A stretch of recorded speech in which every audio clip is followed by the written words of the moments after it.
أشهد أن لا إله إلا الله وحده لا شريك له وأشهد أن محمدا عبده ورسوله أما بعد فأعوذ بالله من الشيطان الرجيم بسم الله الرحمن الرحيم الحمد لله رب العالمين الحمد لله رب العالمين الحمد لله رب العالمين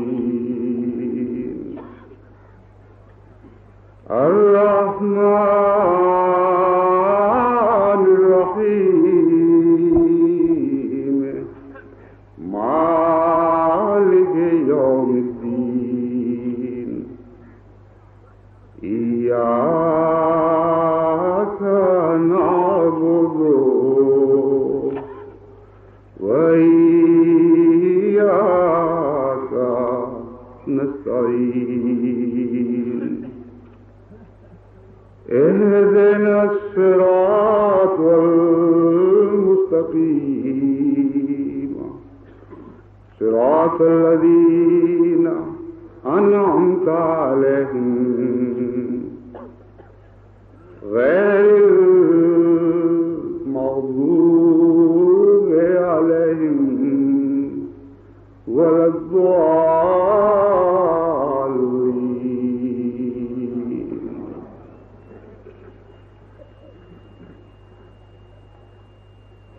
سن 1982 کو احمدیت کی تاریخ میں ایک خاص امتیازی مقام بھی حاصل ہے، اور وہ یہ مقام ہے کہ حضرت اقدس مسیح موعود علیہ الصلاۃ والسلام کو جو پہلا ماموریت کا الہام ہوا وہ 1882 میں ہوا تھا۔ گویا ماموریت کے دعوے سے لے کر اب تک پورے 100 سال ہو چکے ہیں، اور اسی سال خدا تعالیٰ کی تقدیر نے جماعت کو تجدید عہد بیت کی بھی توفیق عطا فرمائی۔ ہر آغاز کے ساتھ کچھ امیدیں بھی وابستہ ہوتی ہیں اور کچھ درد انگیز کہانیاں بھی۔ ہر آغاز کے ساتھ قربانیوں کی ایسی داستانیں وابستہ ہوتی ہیں کہ زندہ قوموں کا فرض ہے کہ گاہ بگاہ ان داستانوں کو دہراتے رہا کریں۔ کسی نے کہا ہے زندہ خواہی داشتن گرداہائے سینہ را گاہے گاہے بادشاہ قصے پاری نرا، یا گاہے گاہے بادشاہ دفتر پاری نرا۔ اگر تم چاہتے ہو کہ اپنے سینوں کے داغوں کو ہمیشہ زندہ رکھو اور روشن رکھو تو کبھی کبھی وہ پرانے قصہ ہے درد بھی دہراتے رہا کرو۔ اس پہلو سے جب میں نے آغاز احمدیت پر غور کیا تو میرا ذہن مان آغاز اسلام کی طرف منتقل ہو گیا، کیونکہ نور کا اصل سرچشمہ جو کل عالم کے لیے پھوٹا تھا اس کا آغاز تو حضرت اقدس محمد مصطفیٰ صلی اللہ علیہ وآلہ وسلم ہی کی ذات سے شروع ہوا، اس لیے میں نے سوچا کہ وہ درد کی کہانیاں کیوں نہ بیان کروں جو آغاز اسلام سے وابستہ ہیں، اور باقی سارے نور کی شکلیں تو اسی ایک شکل سے پھوٹ رہی ہیں، جیسے درخت کی شاخیں ایک ہی تنے سے پھوٹا کرتی ہیں۔ اس پہلو سے جب میں نے غور کیا تو مجھے یہ احساس ہوا کہ نور کے آغاز کے وقت دنیا کی ایک عجیب متضاد کیفیت ہو جایا کرتی ہے۔ ایک طرف تو عقلوں کو جلا دی جاتی ہے اور نور علی نور کا منظر ہوتا ہے، اور دوسری طرف سوچ و بچار کی ساری قوتیں مفلوج ہو جاتی ہیں، افکار بگڑ جاتے ہیں، نظریات بگڑ جاتے ہیں، قلبی رجحانات بگڑ جاتے ہیں، اعمال بگڑ جاتے ہیں، اور کوئی بھی مناسبت اس دوسرے فینومینان کو پہلے سے نہیں ہوتی، یہاں تک کہ یوں محسوس ہوتا ہے گویا قرآن کریم کی یہ آیت اپنی پوری شان کے ساتھ اطلاق پا رہی ہے کہ ہم نے انسان کو احسن تقویم سے بنایا، ثم رددناہ اسفل سافلین، پھر اس کو اسفل سافلین کی طرف لوٹا دیا۔ تو حضور صلی اللہ علیہ وآلہ وسلم کے زمانے میں یہ دو مناظر بڑی نمایاں اور امتیازی حیثیت سے ایک دوسرے کے مقابل کھڑے ہوئے نظر آتے ہیں۔ ایک طرف اسفل سافلین کا منظر ہے اور ایک طرف احسن تقویم کا منظر ہے۔ اس مضمون کا آغاز میں تعاون کے دو تصورات پیش کر کے کرنا چاہتا ہوں۔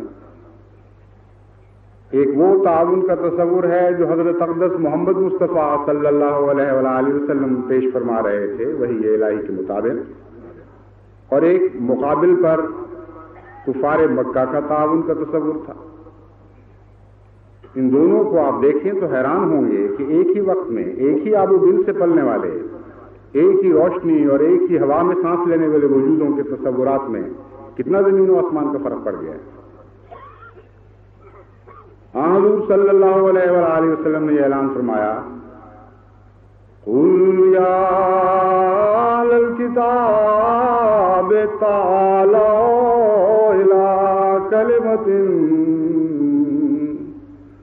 سَوَاءٍ بَيْنَنَا وَبَيْنَكُمْ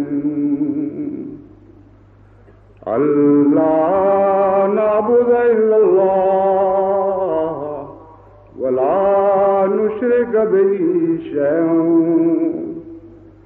وَلَا يَتَّخِذَ بَعْضُنَا بَعْضًا أَرْبَابًا مِّن دُونِ اللَّهِ فَإِن تَوَلَّوْا فَقُولُوا اشْهَدُوا بِأَنَّا مُسْلِمُونَ۔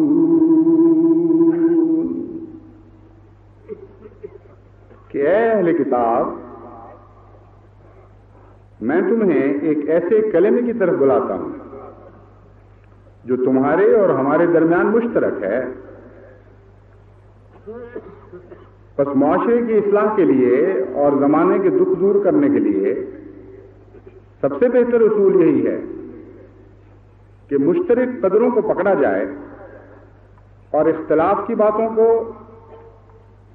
پس پشت ڈال دیا جائے، اور تعاون کا جہاں تک تعلق ہے وہ مشترک قدروں ہی میں ہو سکتا ہے۔ بس آپ نے یہ اعلان کیا کہ آؤ جس خدا کو تم واحد مانتے ہو اسی خدا کی طرف میں تمہیں بلاتا ہوں۔ اختلاف اپنی جگہ، لیکن یہ قدر مشترک ہمیں ایک تعاون کی طرف ضرور بلا رہی ہے۔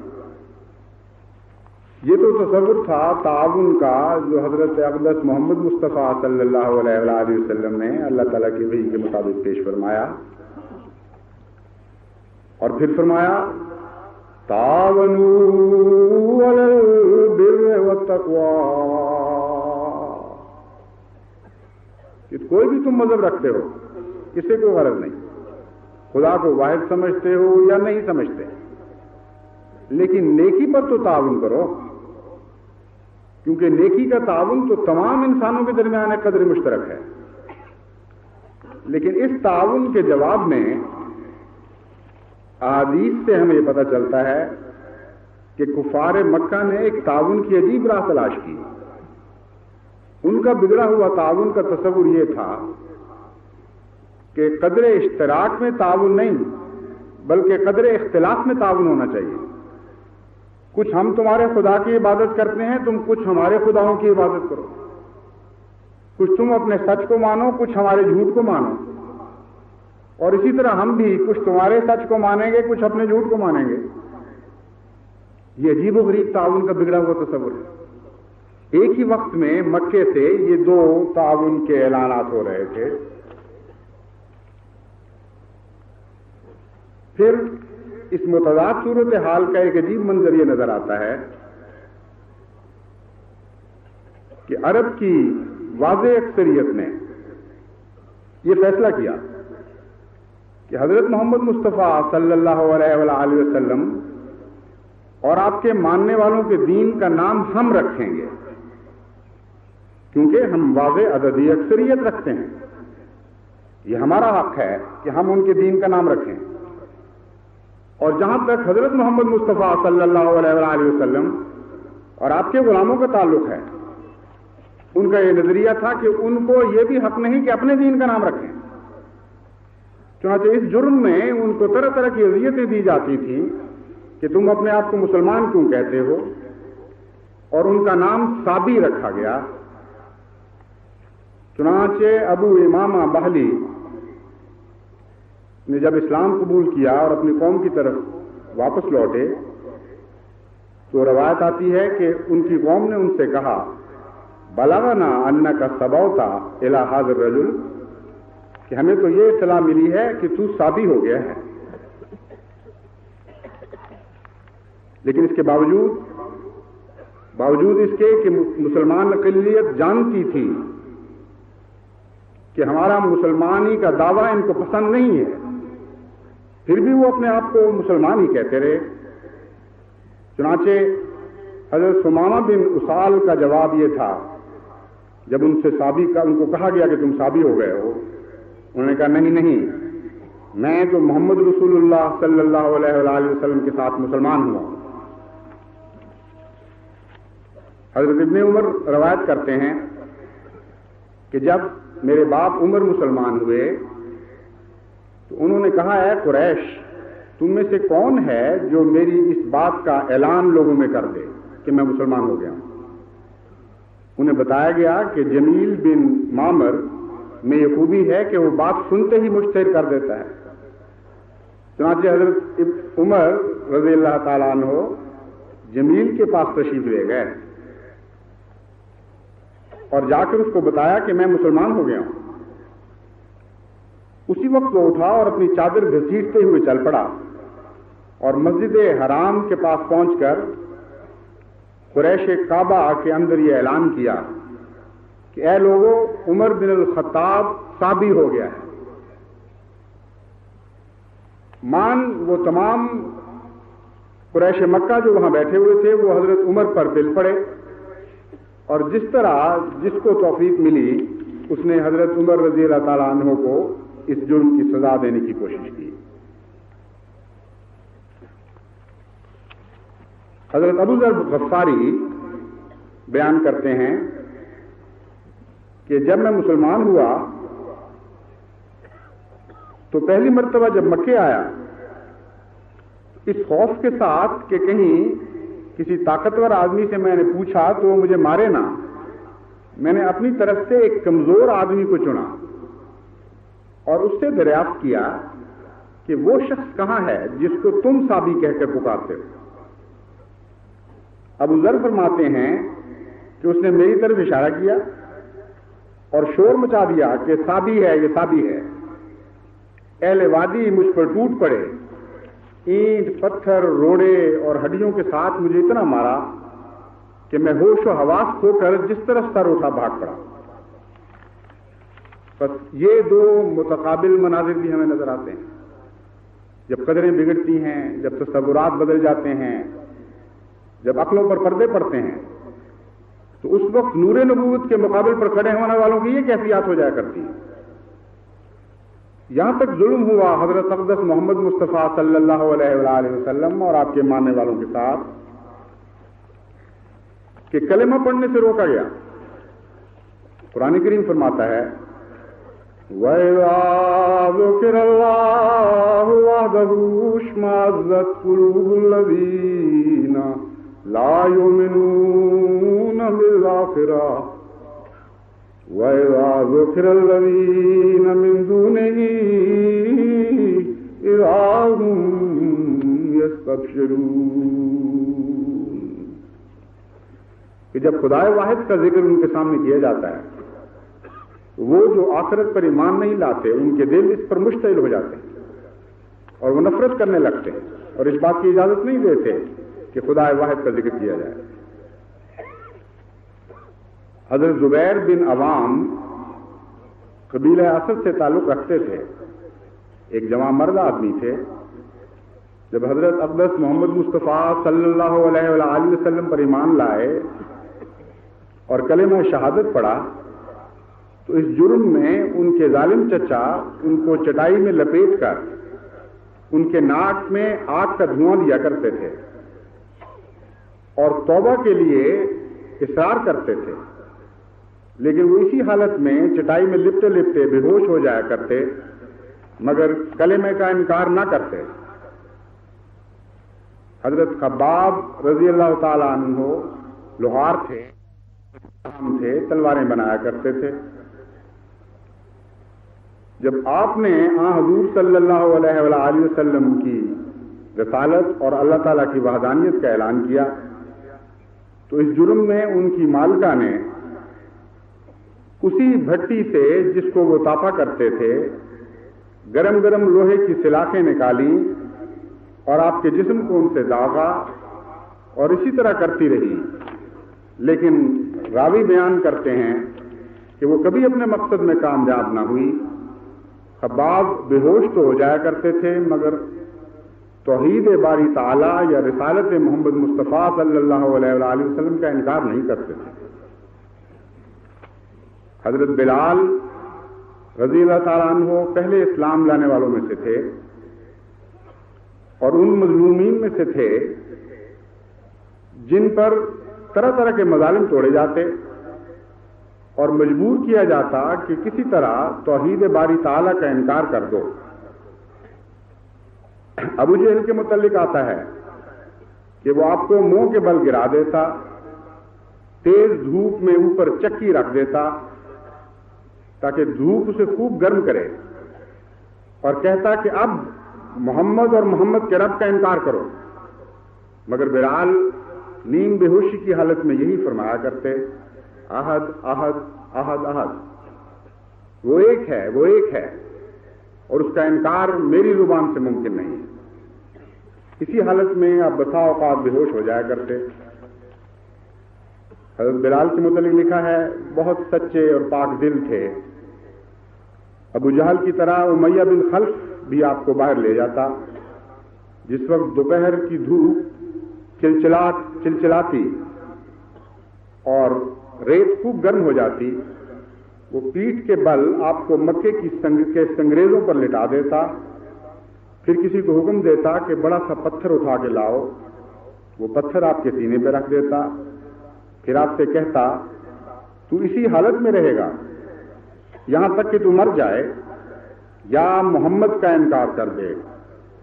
مگر آپ اس مصیبت میں بھی یہی کہتے احد احد احد احد. اس سے سوا ان کی زبان سے کوئی اور کلمہ نہ نکلتا. حضرت عائشہ رضی اللہ نے کلمہ توحید پڑھا تو آپ تقریر کے لیے کھڑے ہوئے اور اللہ اور اس کے رسول پر ایمان لانے کی طرف لوگوں کو بلایا.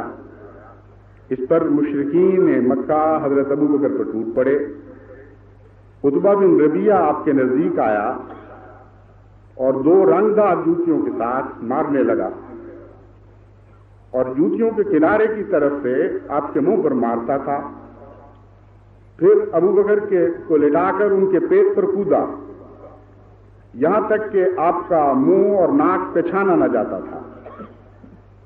بنو تیم آئے اور وہ ابو بکر کو کپڑے میں ڈال کر گھر لے آئے۔ لوگوں کو آپ کی موت میں کوئی شک نہ تھا۔ آپ کے والد اور بنو تیم آپ سے باتیں کرنے کی کوشش کرتے رہے۔ دن کے آخری حصہ میں جب آپ کو ہوش آئی تو آپ نے سب سے پہلی بات یہ کی کہ پوچھا رسول کریم صلی اللہ علیہ وآلہ وسلم کا کیا حال ہے؟ اس پر وہ سارے ہمدرد آپ کو لان تان کر کے چھوڑ گئے کہ اس کے دل سے تو محمد کی محبت نہیں نکلتی۔ بس دیکھیے کیسے زمانے کی اقدار بگڑی ہیں اور کیسے دو متضاد وجود پیدا ہوئے۔ ایک طرف اصرار تھا کہ ہم کلمہ پڑھیں گے اور اس کے لیے ہر قربانی دیں گے، اور دوسری طرف اصرار تھا کہ ہم ہر قربانی لیں گے اور تمہیں کلمہ نہیں پڑھنے دیں گے۔ اذان سے بھی روکا گیا، اگرچہ شروع میں اذان کا طریق رائج نہیں تھا، لیکن اس وقت تکبیر سے روکا جاتا تھا۔ جب اذان کا طریق شروع ہوا تو اس وقت روایت آتی ہے کہ عروہ بن مسعود ثقفی حضرت رسول کریم صلی اللہ علیہ وآلہ وسلم کی خدمت میں حاضر ہوئے اور آپ سے اجازت چاہی کہ وہ اپنی قوم کی طرف لوٹ جائیں۔ ہاں، حضور صلی اللہ علیہ وآلہ وسلم نے فرمایا میں ڈرتا ہوں کہ تمہاری قوم تم کو قتل کر دے گی، تاہم آپ نے اجازت دے دی۔ اب قوم کی طرف لوٹے، جب سحری رات وہاں گزاری اور جب سحری کا وقت آیا تو اٹھے، اور جب فجر طلوع ہوئی تو اپنے گھر کے صحن میں کھڑے ہو کر اذان دی۔ اس اذان کو سن کر ایک بدبخت وہاں پہنچا اور پیشتر اس کے کہ آپ نماز شروع کرتے، تیر چلا کر آپ کو اذان کے جرم میں ہلاک کر دیا۔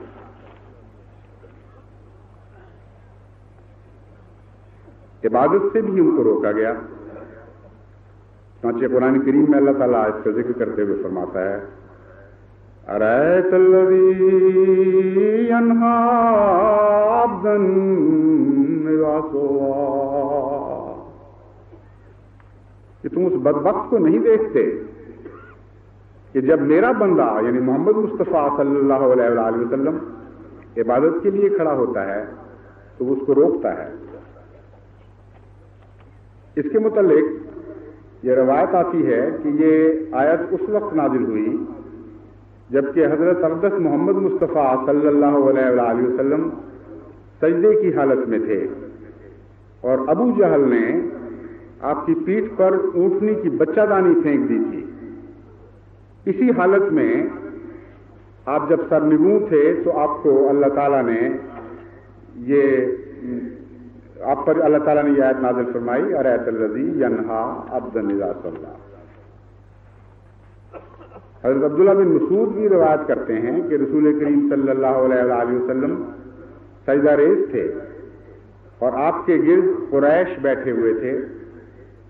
عقبہ بن ابی معیط ذبح کردہ اونٹنیوں کی بچہ دانی لایا اور حضور کی پیٹھ پر پھینک دی۔ حضور اس بوجھ سے اپنا سر نہ اٹھا سکتے تھے۔ اس وقت حضرت فاطمہ رضی اللہ تعالی عنہ تشریف لائیں اور آپ کی پیٹھ پر سے اس بچہ دانی کو ہٹایا۔ حضرت عروہ بن زبیر روایت کرتے ہیں کہ میں نے ایک دفعہ عبداللہ بن عمر بن عاص سے کہا مجھے اس سختی کے بارے میں کچھ بتاؤ جو آغاز اسلام میں کفار مکہ نے حضور صلی اللہ علیہ وآلہ وسلم پر روا رکھی۔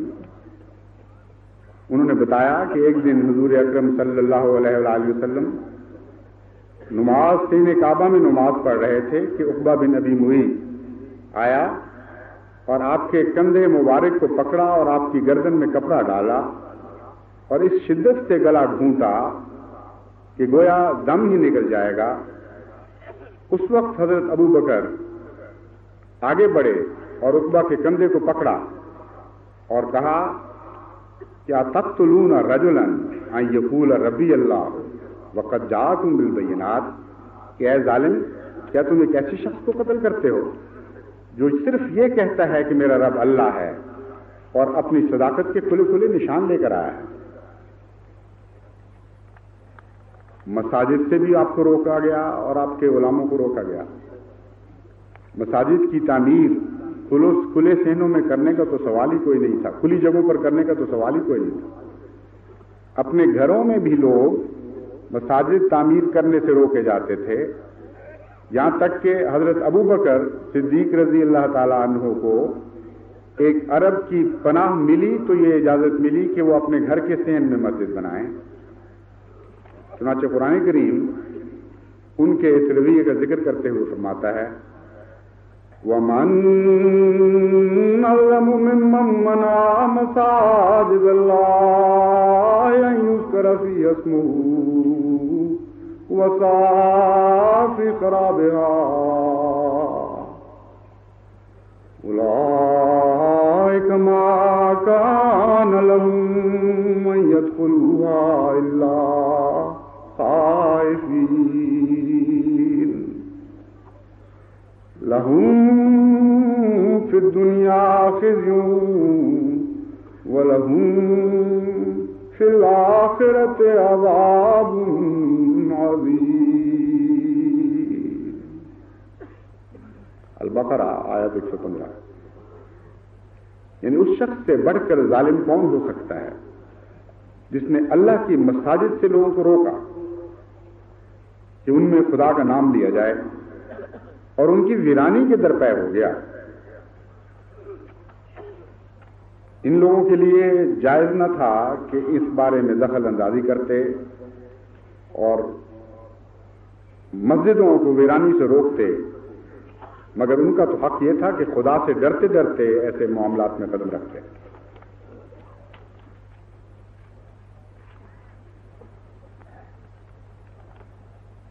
ابتدائی ایام میں تو جیسا کہ میں نے بیان کیا ہے تکبیر تک کی اجازت نہیں تھی, لیکن جب مسلمانوں کی تعداد کچھ بڑھی اور 30 تک پہنچ گئی تو پہلی مرتبہ حضرت ارقم نے جو اپنا گھر پیش کیا سن 4 نبوی میں, اس گھر میں اکٹھے ہو کر خفیہ خفیہ حضور صلی اللہ علیہ وآلہ وسلم اور آپ کے غلام نمازیں پڑھا کرتے تھے.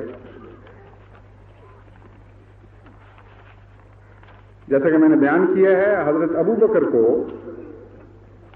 یہ اجازت ملی کہ وہ اپنے گھر کے صحن میں مسجد بنائیں, لیکن وہاں بھی جب آپ تلاوت کرتے اور نماز پڑھتے تو لوگوں کی دل آزاری ہوتی.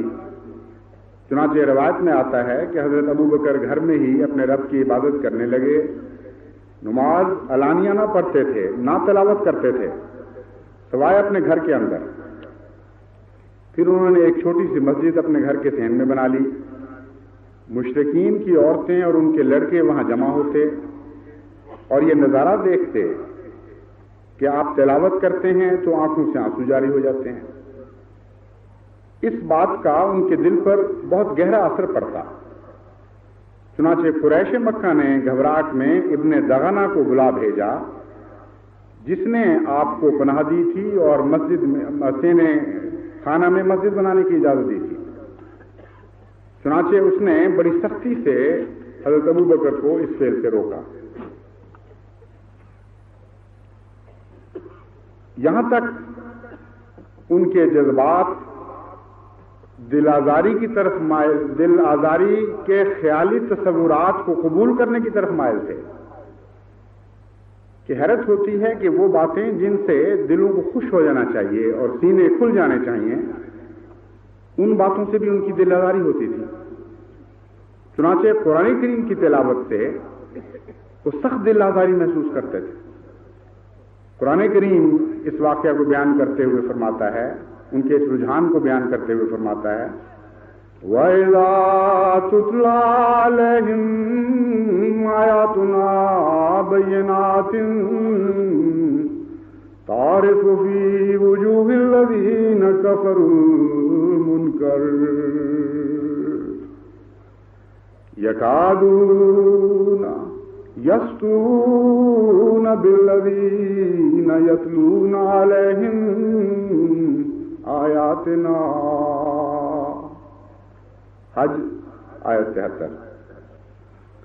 اور جب ان کے سامنے ہماری کھلی کھلی آیات پڑھی جاتی ہیں تو منکروں کے چہرے پر شدید ناپسندیدگی کے آثار نظر آتے ہیں، تو دیکھتا ہے کہ ناپسندیدگی سے ان کے چہرے بگڑ رہے ہیں۔ قریب ہوتا ہے کہ وہ ان لوگوں پر ٹوٹ پڑیں جو ان کے سامنے ہماری آیات کی تلاوت کرتے ہیں۔ حضرت عبداللہ بن مسعود کے متعلق روایت ہے کہ رسول کریم صلی اللہ علیہ وآلہ وسلم نے سب سے پہلے مکے کی گلیوں میں اونچی آواز سے تلاوت کے لیے آپ کا انتخاب کیا۔ ایک دن صحابہ بیٹھے ہوئے تھے حضور اکرم صلی اللہ علیہ وآلہ وسلم کے گرد، تو کسی نے کہا کہ خدا کی قسم، قریش نے اس قرآن کو بلند آواز سے پڑھا ہوا کبھی نہیں سنا، کون ہے آج جو ان کو بلند آواز سے اس کلام کو سنا سکے؟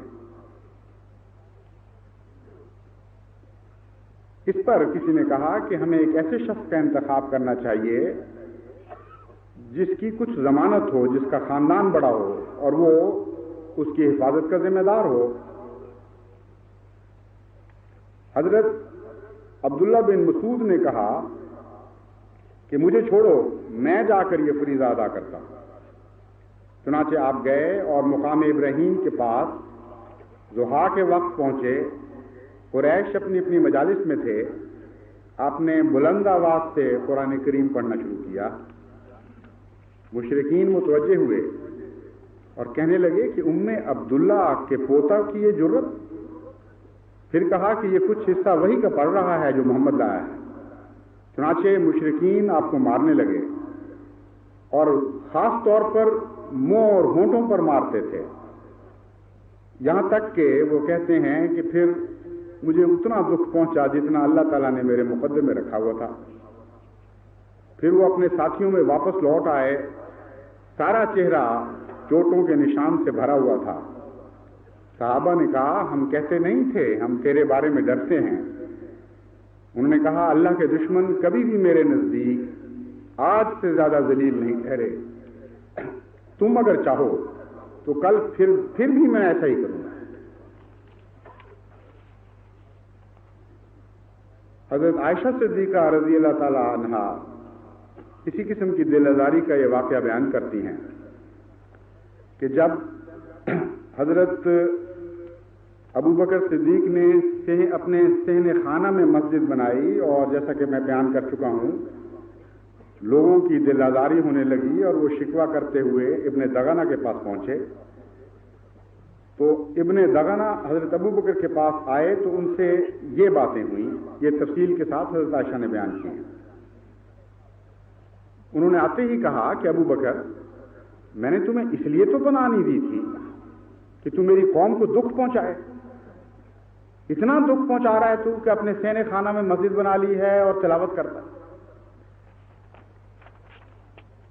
حضرت ابو بکر نے اس کے جواب میں اس سے کہا کہ میں تو اپنے رب کو یاد کرتا ہوں، تلاوت کرتا ہوں اور میں تو کسی کو دکھ نہیں دیتا۔ ہاں اگر تو یہ چاہتا ہے کہ میں تیری پناہ تجھ کو لوٹا دوں تو میں اس کام سے باز نہیں آؤں گا، ہاں تیری پناہ تجھ کو واپس لوٹا دوں گا۔ اس پر ابن دغا نے کہا کہ ہاں میری پناہ مجھ کو واپس کر دے۔ تب ابو بکر نے کہا کہ میں تیری پناہ تجھ کو واپس کرتا ہوں۔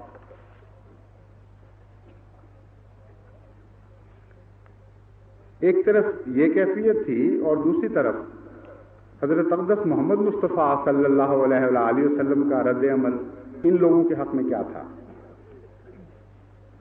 اتنا بڑا حوصلہ تھا، ایسا وسیع دل تھا، ایسا انسانی ہمدردی کا جذبہ آپ کے دل میں پایا جاتا تھا کہ عام دنیا کے معاملات اور اخلاق میں عام لوگوں سے تو درکنار اپنے شدید دشمنوں کے ساتھ بھی رواداری کا سلوک فرمایا کرتے تھے۔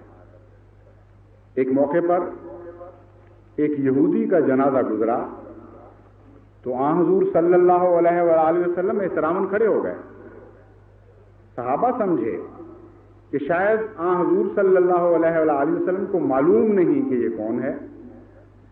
انہوں نے کہا یا رسول اللہ یہ تو یہودی کا جنازہ تھا۔ آپ نے فرمایا ہاں مجھے پتہ ہے، یہودی کا جنازہ ہے، لیکن رواداری اور اخلاق یہ فرض ہے، اس کے بغیر انسانیت کی قدریں مکمل نہیں ہوتی۔ بس حضور صلی اللہ علیہ وآلہ وسلم اس علم کے باوجود اس یہودی کے جنازے آنے پر احترام کھڑے ہو گئے۔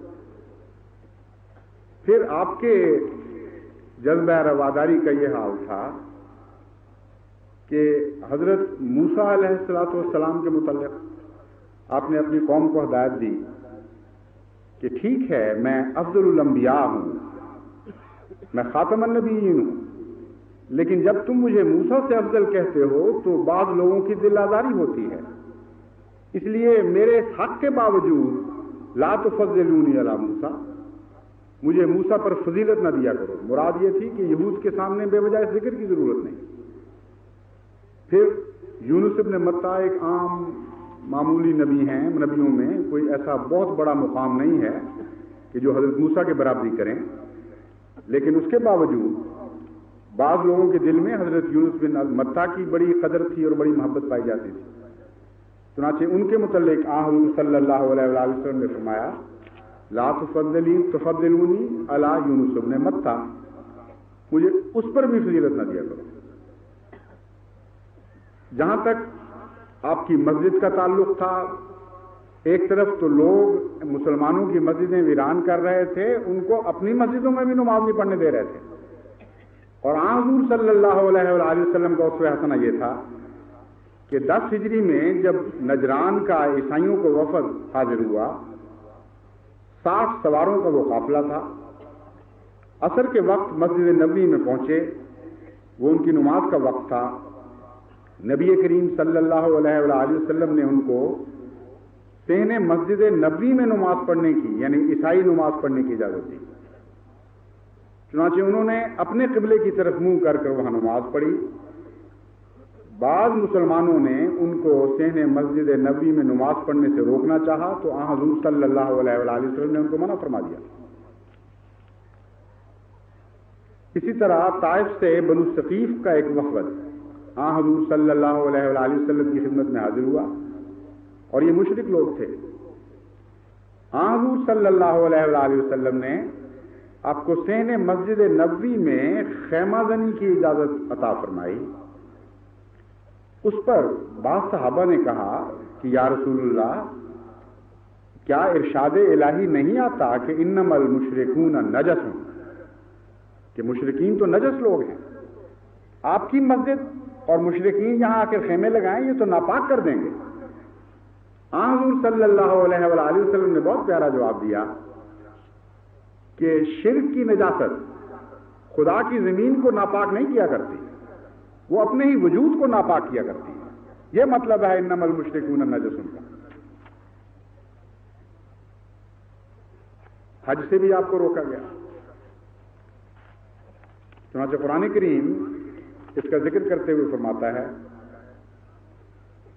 ان الذین کفروا ویصدون عن سبیل اللہ والمسجد الحرام الذی جعلناہ للناس سواء العاکف فیہ والباد ومن يرد فيه بإلحاد بظلم نذقه من عذاب أليم۔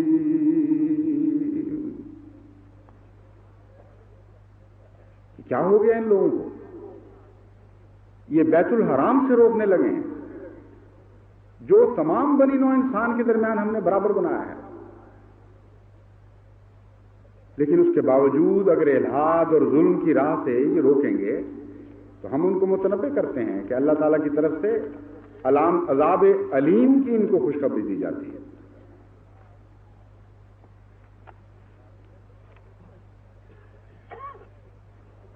پھر فرمایا وَمَا لَهُمْ أَلَّا يُعَذِّبَهُمُ اللَّهُ وَهُمْ يَصُدُّونَ عَنِ الْمَسْجِدِ الْحَرَامِ وَمَا كَانُوا أَوْلِيَاءَهُ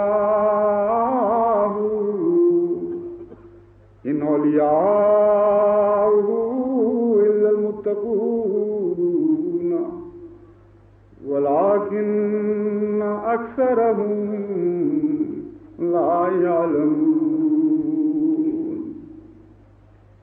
ان کو کیا ہو گیا ہے؟ اس غلط فہمی میں مبتلا ہیں کہ باوجود اس کے کہ مسجد حرام یعنی خانہ کعبہ سے لوگوں کو روک رہے ہیں، پھر بھی اللہ ان کو عذاب نہیں دے گا، حالانکہ وہ در حقیقت اس کے متولی نہیں ہیں۔ خدا کے نزدیک اس کے متولی صرف وہی لوگ ہیں جو متقی ہیں، لیکن افسوس کہ اکثر لوگ ان باتوں کو نہیں جانتے۔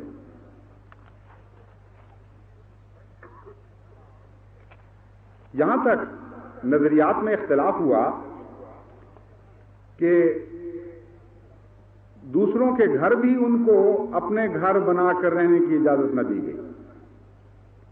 یعنی عجیب قسم کا دعویٰ تھا عددی اکثریت کا کہ نہ تمہیں اپنے مذہب کا نام رکھنے کی اجازت ہے، نہ تمہیں اپنے خدا کی عبادت کا حق ہے، نہ تمہیں اپنی طرز کی عبادت گاہیں بنانے کی اجازت ہے، جو تم نے اپنے گھر تعمیر کیے ہیں وہ بھی تمہارے نہیں ہیں، ان پر بھی ہمارا حق ہے اور تمہارا حق نہیں۔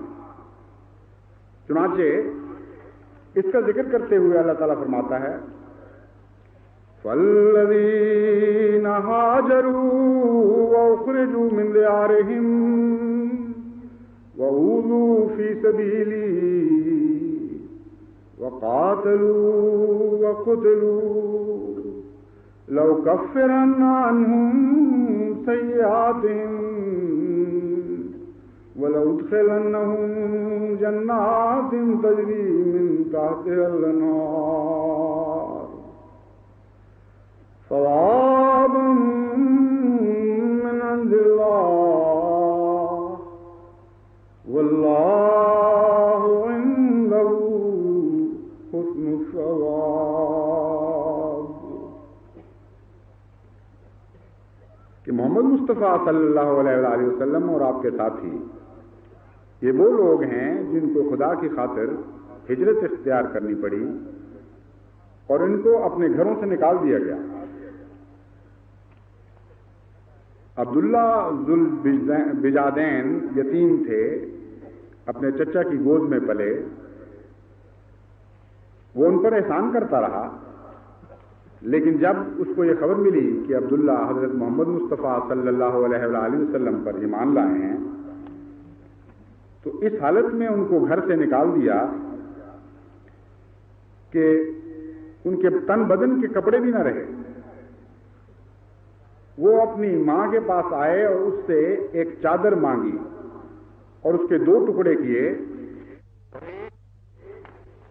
کو تہمت بنایا اور ایک اوپر قمیض کے طور پر اوڑھنے کے لیے لے لی، اور یہی جائیداد تھی ان کی، وہ لے کر خوش و خرم حضرت محمد مصطفیٰ صلی اللہ علیہ وآلہ وسلم کی خدمت میں حاضر ہونے کے لیے چلے گئے۔ جب ابن دغانہ نے حضرت ابو بکر سے پناہ لے لی اور ان کے لیے کوئی چارہ کار نہیں رہا، اتنے دکھ دیے گئے کہ وہ وہاں رہ نہیں سکتے تھے، اس وقت حضرت ابو بکر کہیں جا رہے تھے تو ابن دغنہ کی نظر ان پر پڑی، معلوم ہوتا ہے پرانے تعلقات تھے، وہ جذبہ رحم لوٹ آیا۔ اس نے کہا ابو بکر تم کہاں چلے ہو؟ آپ نے فرمایا میری قوم نے مجھے نکال دیا ہے اور انہوں نے مجھے تکلیف اور دکھ دینے میں انتہا کر دی ہے، یہاں تک کہ میں اپنی زندگی سے تنگ آ گیا۔ حضرت عبداللہ بن جہش مشرکین مکہ کے ظلم و ستم سے تنگ آ کر جب حضور صلی اللہ علیہ وآلہ وسلم کی خدمت میں حاضر ہوئے تو آپ نے ان کو حبشہ کی طرف ہجرت کرنے کی اجازت عطا فرمائی۔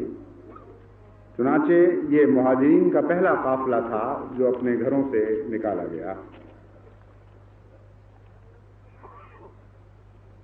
حضرت اسامہ بن زید بیان کرتے ہیں کہ جب فتح مکہ کے روز حضور صلی اللہ علیہ وآلہ وسلم بڑی شان و شوکت کے ساتھ مکے میں واپس لوٹے تو کسی نے عرض کیا کہ یا رسول اللہ کیا آپ اپنے گھر میں قیام فرمائیں گے؟ آپ نے فرمایا کہ عقیل نے میرے لیے کون سا گھر چھوڑا ہے، یعنی میری ہجرت کے دوران پیچھے سارے گھر بیچ باچ کے کھا بیٹھا ہے، میرا کون سا گھر اس شہر میں رہا ہے۔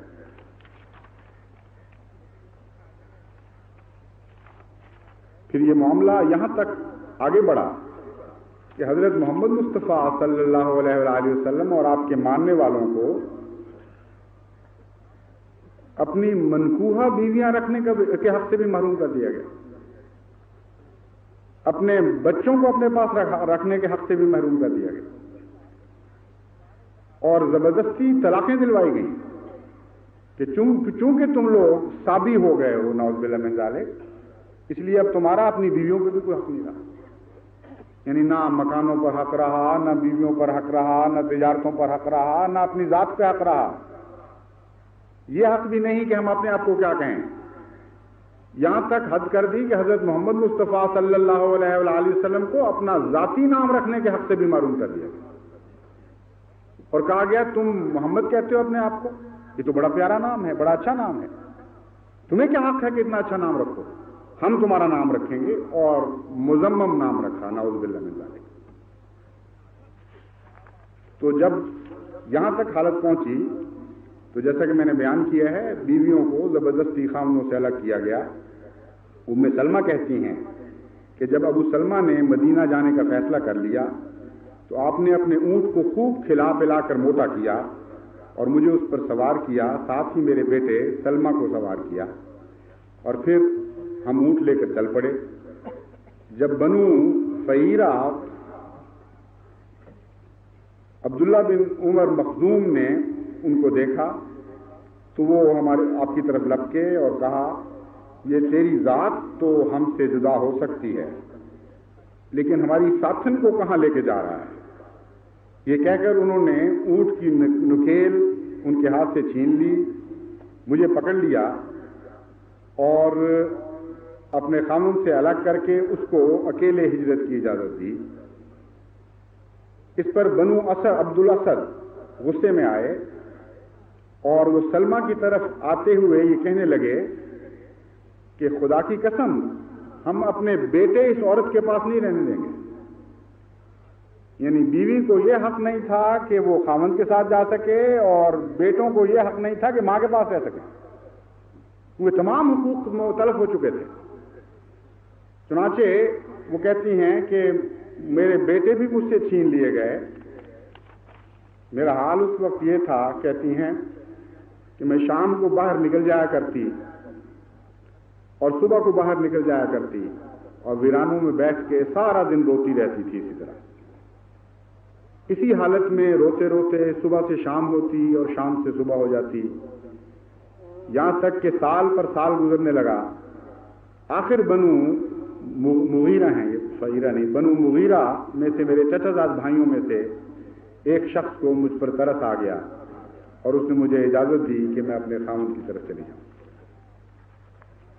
بس بگڑی ہوئی قدروں کا یہ بھی حال تھا کہ بیویاں رکھنے کے حق سے بھی محروم ہو گئی قوم، اور بچے رکھنے کے حق سے مائیں محروم ہو گئیں، مائیں رکھنے کے حق سے بچے محروم کر دیے گئے۔ حضرت رقیہ بنت حضرت محمد مصطفیٰ صلی اللہ علیہ وآلہ وسلم کے ساتھ بھی یہی سلوک کیا گیا۔ قریش عتبہ کے پاس گئے اور ان سے کہا کہ تم رقیہ بنت محمد صلی اللہ علیہ وآلہ وسلم کو طلاق دے دو۔ ابو جہل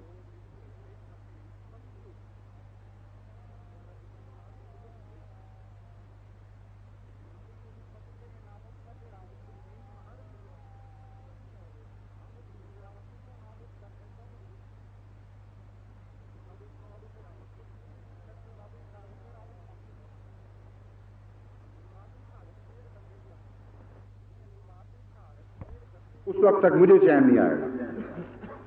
چنانچہ عتبہ اس دباؤ کے نیچے مجبور ہو کر حضرت رقیہ بنت محمد صلی اللہ علیہ وآلہ وسلم کو طلاق دینے پر راضی ہو گیا۔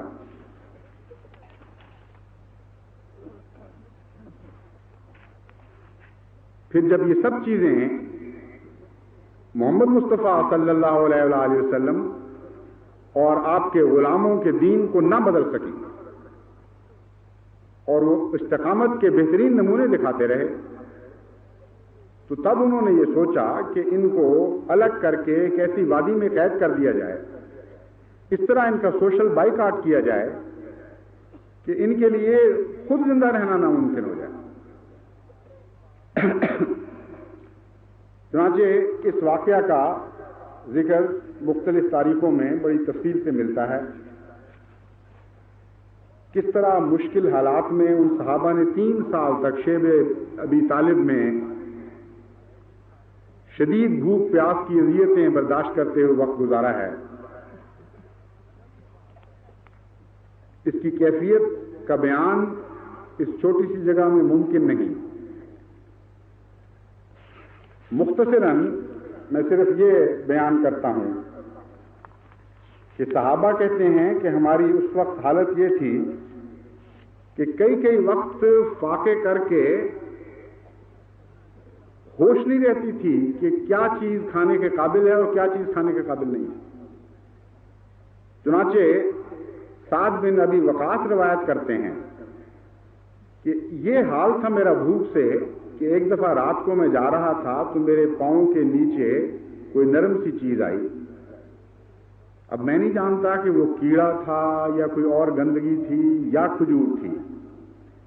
اس وقت بھوک کا یہ عالم تھا کہ میں نے یہی سوچا کہ کھجور ہوگی، چنانچہ وہ اٹھا کر میں نے اس طرح گلے میں ڈالی کہ میرے منہ کو مس نہ کر سکے اور مجھے پتہ نہ لگے کہ کیا چیز، اور وہ گلے میں گری اور اندر چلی گئی اور ہنسا کرتے تھے کہ مجھے آج تک پتہ نہیں کہ میں کیا کھا گیا۔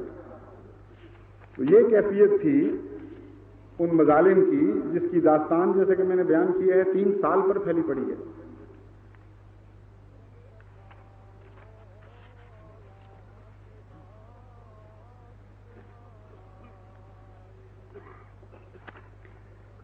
اور حالت یہ تھی کہ جب وہ شدید تکلیف میں نکل کر باہر کفار کے پاس جا کر بعض دفعہ مجبور ہو جایا کرتے تھے کہ ان سے پانی طلب کریں۔ روایت میں آتا ہے کہ ایسے ہی موقع پر ابو امامہ بہلی نے جب پانی طلب کیا تو ان کو یہ جواب دیا گیا کہ پانی کا تم سے کیا تعلق؟ پانی تو خدا کا پانی ہے، تم پر حرام ہے، ہم ہیں خدا کے بندے، تمہارا کیا تعلق خدا تعالیٰ سے؟ چنانچہ یہ جواب سن کر ابو امامہ کے متعلق آتا ہے کہ وہیں شدید گرمی میں تپتی ہوئی ریت پر بغیر پانی کے سو گئے۔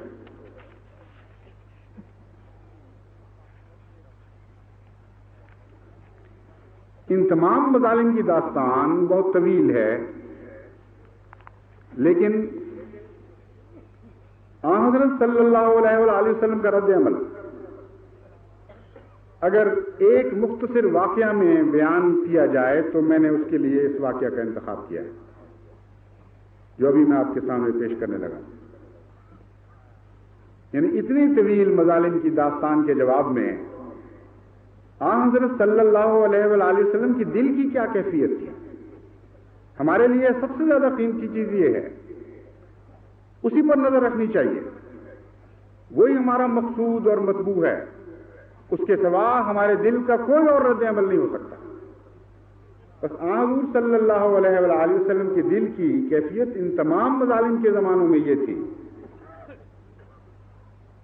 کہ ایک دفعہ خباب بن عرف حضور صلی اللہ علیہ وآلہ وسلم کی خدمت میں حاضر ہوئے اور عرض کی کہ یا رسول اللہ، مسلمانوں کو قریش کے ہاتھوں سے اتنی تکالیف پہنچی ہیں، اتنی تکالیف پہنچ رہی ہیں کہ اب تو حد ہی ہو گئی۔ یا رسول اللہ، بددعا کیوں نہیں کرتے؟ آپ نے جب یہ سنا، لیٹے ہوئے تھے اس وقت، جوش سے اٹھ کر بیٹھ گئے اور آپ کا چہرہ غصے سے تمتمانے لگا۔ آپ نے فرمایا، دیکھو تم سے پہلے وہ لوگ گزرے ہیں جن کا گوشت لوہے کے کانٹوں سے نوچ نوچ کر ہڈیوں تک صاف کر دیا گیا تھا اور جن کے جسم آروں سے چیر دیے گئے، لیکن انہوں نے اف نہ کی۔ دیکھو خدا اس کام کو ضرور پورا کرے گا جو کام اس نے میرے سپرد کیا ہے۔ یہ تھا حضرت محمد مصطفیٰ صلی اللہ علیہ وآلہ وسلم کا رد عمل. یہی تربیت تھی جو آپ نے اپنے غلاموں کو دی، اور یہی رد عمل ہر طرف حضرت محمد مصطفیٰ صلی اللہ علیہ وآلہ وسلم کے غلاموں کی طرف سے ظاہر ہوتا رہا. حضرت خبیب بن عدی کے متعلق آتا ہے کہ وہ جب جان دینے کے لیے کھڑے ہوئے اور تلوار ان گرنے کو تھی تاکہ ان کے سر کو تن سے جدا کر دے، تو کوئی گھبراہٹ، کوئی واویلا نہیں تھا. ہاں، 2 شعر ان کی زبان پر جاری ہوئے اور ہمیشہ کے لیے ان کی یاد کو بھی زندہ جاوید کر گئے. انہوں نے قتل ہونے سے پہلے یہ اشعار پڑھے: وَمَا أُبَالِيَ حِينَ أُقْتَلُ مُسْلِمًا عَلَىٰ أَيِّ شِقٍّ كَانَ لِلَّهِ مَصْرَعِي وَذَلِكَ فِي ذَاتِ الْإِلَٰهِ وَإِن يَشَاء يُبَارِكْ عَلَىٰ أَوْصَالِ شِلْوٍ مُمَزَّعِ. اے کفار، میں تو اس بات کی بھی پرواہ نہیں کر رہا کہ میں جب مروں گا، قتل کیا جاؤں گا تو کس پہلو پر گروں گا. عَلَىٰ أَيِّ شِقٍّ كَانَ لِلَّهِ مَصْرَعِي، کیونکہ خدا کی خاطر ہے یہ میری موت. تو مجھے تو اتنی بھی پرواہ نہیں ہے کہ خدا کی خاطر جب میرا سر جدا ہوگا تن سے تو میں کس کروٹ پہ گروں گا. ذَلِكَ فِي ذَاتِ الْإِلَٰهِ وَإِن يَشَاء، خدا کی قسم یہ سب کچھ خدا کی خاطر ہو رہا ہے، اور اگر وہ چاہے یبارک علی اوصال شلو ممزعی، میرے بدن کے ذرے ذرے کو برکتوں سے بھر دے. یہ تھا حضرت محمد مصطفیٰ صلی اللہ علیہ وآلہ وسلم کے غلاموں کا رد عمل، اور یہی ان کو تعلیم دی گئی تھی. بس آج آغاز اسلام کی باتیں کرتے ہوئے ہمیں درود بھیجنا چاہیے اس محسن اعظم پر. محمد رسول اللہ والذین معہ، کس شان کا وہ رسول تھا اور کس شان کے وہ غلام تھے جو آپ کے ساتھ تھے. کیسی اعلیٰ تربیت ان کی گئی اور کیسا پیارا تربیت کا رنگ انہوں نے پکڑا. آج کی دعاؤں میں خصوصیت کے ساتھ ہم درود بھیجیں اس محسن اعظم پر، محمد مصطفیٰ صلی اللہ علیہ وآلہ وسلم پر، اور سلام بھیجیں روح بلالی پر، اور سلام بھیجیں روح خباب پر، اور سلام بھیجیں روح خبیب پر. میں آپ کو یقین دلاتا ہوں کہ دنیا ادھر سے ادھر ہو جائے، زمین و آسمان ٹل جائیں، مگر یہ تقدیر نہیں بدل سکتی کہ ہمیشہ ہر حال میں نار بو لہبی یقیناً شکست کھائے گی اور نور مصطفی یقیناً کامیاب ہوگا. کوئی نہیں جو بلالی آواز آج کو مٹا سکے، کوئی پتھر نہیں، کوئی پہاڑ نہیں جو سینوں پر پڑھ کر لا الہ کی آواز کو دبا سکیں. کوئی دکھ اور کوئی غم نہیں، کوئی صدمہ نہیں جو محمد مصطفیٰ صلی اللہ علیہ وآلہ وسلم کی صداقت سے، کی شہادت سے کسی کو باز رکھ سکے. یہ یقیناً زندہ رہے گا، یہ واقعہ یہ ہمیشہ ہمیشہ کے لیے زندہ رہے گا. محمد مصطفیٰ صلی اللہ علیہ وآلہ وسلم والذین معہ، یہ غالب آنے کے لیے بنائے گئے ہیں، مغلوب آنے کے لیے نہیں بنائے گئے. السلام علیکم ورحمۃ اللہ.